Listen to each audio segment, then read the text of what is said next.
Jadi bila dah masuk yang lebih menarik lagi masa tu adalah 80% adalah undian SMS. Oh ya. Siapa yang nak buang duit, nak tengok orang berjaya tak mungkin. Kan? Betul cakap okey macam ni dia kata. You pergi sampai, kalau you boleh pergi final, saya akan suruh saya punya staff, saya akan bekalkan diorang kredit untuk undi you. Saya dah lama tak datang kerja.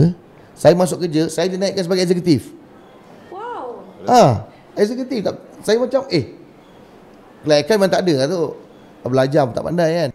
Jadi lama-lama selepas 6-7 bulan saya dah start tak masuk office apa semua, sebab saya terlibat dengan sesi penggambaran apa semua. Tak apa, you boleh masuk sebulan berapa kali je, tak kisah. Sampai tak macam tu. Jadi lama saya rasa macam saya ni biawak hidup, makan gaji buta.